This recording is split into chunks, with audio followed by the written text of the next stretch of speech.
Well, welcome to the Sidings. It's lovely to have you here. Grab a drink, sit down, take your weight off. It's been a while since I narrated one of these, but we'll take it as it goes.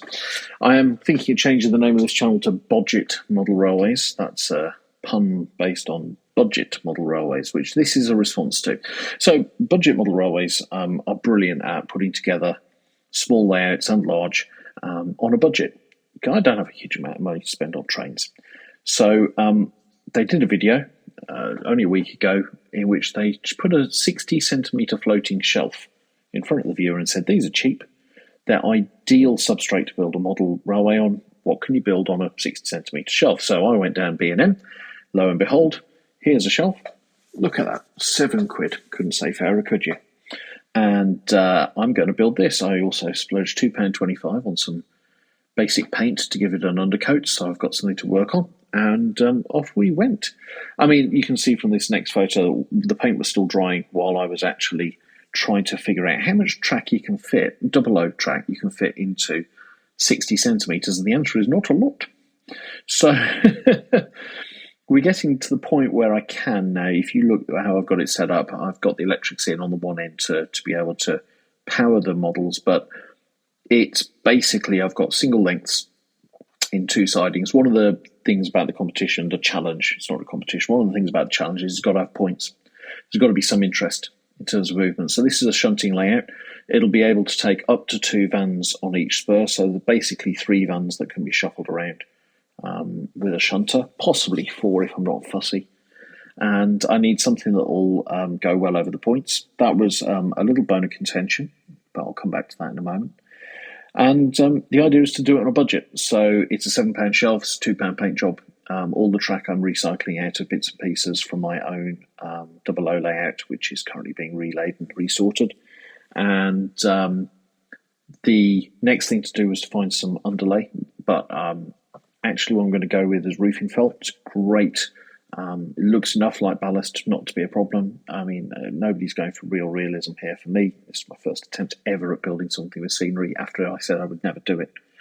So I've got some of that flattening on a table just to take all the creases out, and I'll be able to cut that up and apply it. And I've got so far, as far as hooking up the electrics and testing that it'll work. You can see me here shunting.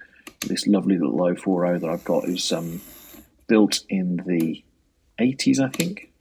It's just a generic 040 model. It's about 10 centimetres long. I've tested all my wagons to make sure they go over the points. One of them, I was having real trouble, couldn't figure out what the problem was. And if you look here, the flanges on the wheels, it was a flange error. And so I've put new wheels onto this rolling stock to make it work. I've taken the coupling latches off the tank so that when it's shunting, it's only holding on by the merest of touches. It'll make uncoupling the wagons a lot easier when I need to. I've left the couplings on the wagons as they are. That made sense. And I've kept the bits from the tank engine so I can put it back. And I basically just started to pull things together. So there's a brilliant little demonstration of wiring tube points control on the Budget Model Railways YouTube channel. In fact, more than one. So I've sorted myself out with that. I had an appliance delivered over the weekend, and I've recycled. Well, I'm about to recycle a piece of polystyrene packaging, and I popped to my local rail shop, which is Hobby Rail in Sutton Coldfield, and managed to get hold of a tunnel entrance so I can do something at this end of the layout.